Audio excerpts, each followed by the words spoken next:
everybody. I'm Andy Lightbody from Rocky Mountain Television, high in the mountains of Colorado. But today we're down in Texas in the Oklahoma area with really what many consider to be a legendary cat fisherman, Mr. Danny King. Danny, thanks for taking the time, and I guess in the next half hour to an hour, we're going to tell everybody all of your secrets, or at least a good portion of them. We're going to tell them a few of them. Danny, you are legendary. I mean, you've won the ACATS tournaments. You're really, if not nationally renowned, world renowned in terms of your ability to be able to find the big catfish, get on them boated, and making it look pretty simple. Tell us a little bit about how you got started in the world of catfishing and why people are going to be very interested in what you've got to say today. Well, I started catfishing in Vernon, Texas back when, I was just a knee-high kid. My grandfather, Clifton King, and my father, Wilburn King, would take us, me and my oldest brother, out, and they'd cut us a little old pole out of a salt cedar, which is like a tree, and put us a little line on it. And we got to go to a place called First Rock Crossing. And they'd let us sit down there and hold these poles and fish with these little old poles. Of course, we catch perch, carp, and catfish. And our catfish was our source of food to us and our sport. Mm-hmm. And over the period of years, well, catfishing got to be better and bigger in our hometown. And us boys just go with the family, go fishing until we got older, and we started experimenting with baits and stuff. And I was going to say, you're not only renowned as a leading champion when it comes to catfishing, but pretty also renowned for a thing called Danny King's Catfish Punch Bait. Is that your idea? Yes, sir.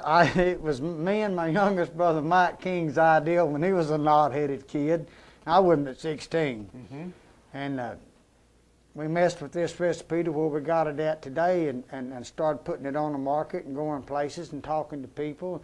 Nearly everywhere we'd go, we'd find out people wanted to fish with it. And of course, we was catfishermen, so we wanted something to stay on in swift water, smell bad, and catch fish. Mm-hmm. I mean, and those secret ingredients for catching big catfish, right? Well, we keep everything secret. Some people try to figure it, but that's all right with us. We go right on about our business, fishing with it. And we used to come to Texhoma, I don't know, once a year, twice a year, and people would see us using this bait and catching these big old blue catfish and channel cat, and what do you got? And just by word of mouth and talking to people, getting around with the catfishing bait business took off. Our experience on catching big fish is over a long period of time. It's something that doesn't happen overnight. You don't go out there and just say, I'm going to be a catfisherman today, and you got all the answers in 6 months. You're talking nearly 58 years experience of nothing but mainly targeting catfish. Now, I've caught crappie, and I've caught bass and stripers, but my priority is to go after the big blue. That's your passion. That's my passion to go. I catch a lot of channel cat, but folks, when you get that big blue on that pole and that thing's laid over and the battle is on, don't mean you always get him out. We've got a gentleman with us today, Randy, who's, I guess you've told me he's a pretty good channel cat fisherman, but is this going to be one of his first experience in really going after the big blues? Yes, sir. This is his first experience. Randy's a good channel catfisherman. I met him about a year and a half ago at Mount Pleasant, and he told me to come up here and told me how much bad luck he had and everything. And I said, Randy, you got to know how to target fish. You got to know how to find them in the spring, summer, fall, and winter. I said, winter's the best. So today, actually, we have a greenhorn on the boat, and my job is today, and I hope I can get him tied into a big fish to let him see what it's like. Channel catfishing is great, folks. It's great. But catching that big blue, that gets your heart. Oh, you got to, man, you get it. So everybody in the boat does, because first you got them on, then you got to get them in the boat, and they do battle. What are we gonna tell the people today? I mean, if they're going to continue to watch this video with you, what are we going to cover? We're going to cover different types of waters, different types of habitat, different techniques and tactics for getting into them, specialized equipment. How are we going to do all this? Well, you're going to see us target water turkeys or Conrads or whatever you want to call them, geese, pelican. You're going to see us bump some shallow water against deep. When I say I'm talking about you're coming from 14 foot to 1 foot, we're going to be on kind of a slope. We're going to target the weedy areas where it's real weedy and maybe a foot, 2 foot of water. We're going to go out there and try to put a little chum out, and we're going to work all this together. We're going to watch the water turkeys on the water and everything. You're going to see everything I know what to do in winter to catch winter blue cat. And this is just the first of a series of these DVDs that you're going to want to produce, because it is different at fishing in the spring and then in the summertime, right? Oh, all different, all different. And you don't have to have a boat to catch them, folks. This time of year, from November on into March, I'd rather be on the bank and head out of a boat. Really? You just got to learn how to pick your areas and go into them. And then we'll talk about the type of equipment, the lines, the rods, the reels, things like that as well. Right, right. I use a 7 foot medium heavy Danny King rod I've designed myself. I use an Ambassador RX60 trophy reel. I use a Penn's reel. I also use the Kelvar Eagle Claw pole, 7'6". It's a new one that I'm trying out for Eagle Claw. I really like it, and that's pretty hard to say. It's 6 inches longer than mine. We use 20-pound test Suffolk's titanium line and 20-pound test Suffolk Siege. You'll see different colors of the line I used. So it doesn't help the fish bite better, it just helps you to see it better. Whichever your eye can pick up on. Right, Huh? because sometimes these fish will barely move that pole, or if they lay a little slack or ease, you know where they're there. A lot of big fish this time of year ease against it and just sit there. We're going to use 1.5 ounce no-roll sinker. We're going to use the Eagle Claw bronze hook from size 2 to 1/0. We will jump to some 2/0, but most time this year we use 1s and 1/0. Okay, so we're going to cover the equipment, where you find them, what their habitat is, all of those different things, and of course, I have a funny feeling we'll probably be fishing pretty well with the punch bait, huh? We're going to be using Danny King's punch bait. Now, folks, I'll use anything, but I'm telling you, I'm one of these old boys from the old school. You got to show me before you make me believe it. Well, on that happy note, if people would like where to find that punch bait, we can tell them it's at various outlets, different bait stores and marinas, Walmart. Gander Mountains, Walmart, Bass Pro. I don't know where all they're putting it now. Nearly any mom and pop bait shop's got it. If you can't find it and you want to get Danny King's products or stuff, just go to www.dannykingbait.com on the web page and pull it up. We'll be more than happy to talk to you, help you any way we can. And obviously get them headed in the right direction for the right equipment as well. Oh, yes, sir. We try to help people. I have people call me a lot, say, Danny, I was fishing for the fish in the spring of the year and I've lost them. Where did they go?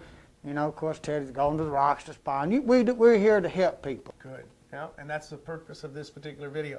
Well, on that happy note, everybody, Danny King is going to join us. We'll see you out on the water because we're going fishing with the King.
we're chumming this in. What we're doing, folks, is we're making a little trail to come in here. We're going to tie up to this pipe and try it a little later. But we're just trailing it in, so anything comes up through this little narrow channel is going to come right in here on top of us. That's what you call pulling them in to get not having to burn a lot of gas run all over the lake. And this is horse and mule sweet feed, 18% with black molasses and stuff in it. Man, that's like giving candy to a kid. They can't say no to it. Now, I'll lower this sack here in a minute, and we're going to put two different types out. We're going to put some range cubes out. I'll show you in a minute, which lasts a day or two. Then I'm going to get a little hair lip with this. I'm going to make a bigger string because I want the fish to scatter out so they'll find something to eat. We're going to be tied up this after a while. We're going to catch some fish. You can bet on that. You got to do this a lot in the summer. You don't see it done much in the winter. I got my good buddy Randy Bishop down here with us. And Randy's he does a lot of channel cat fishing. He's a real good channel cat man. We're going to see if we can break him in on some real good blues. I'm going to put my majority of this in here. We're going to make another circle here in just a minute. And we're going to keep just a little dab of this because I got a honey hole over there that I fish quite a bit. And I say I'm going to keep a little bit of it. You know how us catfishermen are. A little dab will do you, while a whole lot's a lot better. So we're just going to make another little circle in here. I don't know if I can keep a little bit or not. I'm telling you right now, guys, I haven't been on Texoma in a while, and it is this lake here, folks. This fish is not uncommon, and that fish that big is not uncommon. And the world record come out of here a couple of years ago. Now these are range cubes. See how bigger they are? They'll last a lot longer. They'll last for 3 or 4 hours. Cooler weather like this, a day or two. We're just going to scatter some of these out, just like you're feeding a bunch of chickens. So we may want to come back here tomorrow or something, and we're just going to scatter some out all over. People are afraid to spend a nickel or two to catch that big fish. Well, I'm not. My wife tells me I spend too much fishing, and I tell her she spends too much on QVC. I don't know if you know it or not, but this is a thrill for me. I'm like a little kid because I love this lake. I love any lake that's got big blues in it. You talking about catching some fish. Now we're not going to set up here and fish. We're going on to another spot. Give this a little time to crank up. We're going to see if we can put old Randy on a big blue. Most of all, we're going to see if we can put old Danny on one. Right on around, Randy, just like you're going right back. We'll go right back out the way, just like you come in, just kind of angle out through that way. And we're going to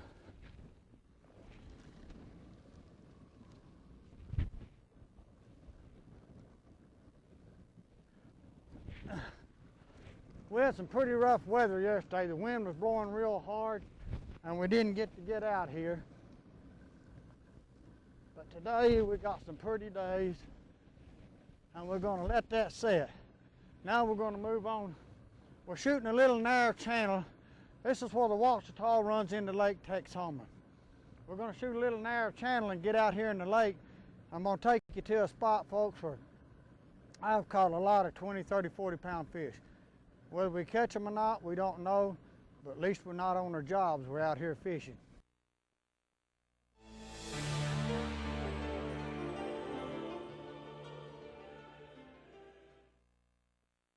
He's hunting shad, and he's hunting shad. He's got a few little lines out, and they use a lot of shad down here to catch catfish with. It's a natural bait for the fish. It's a natural feed for them.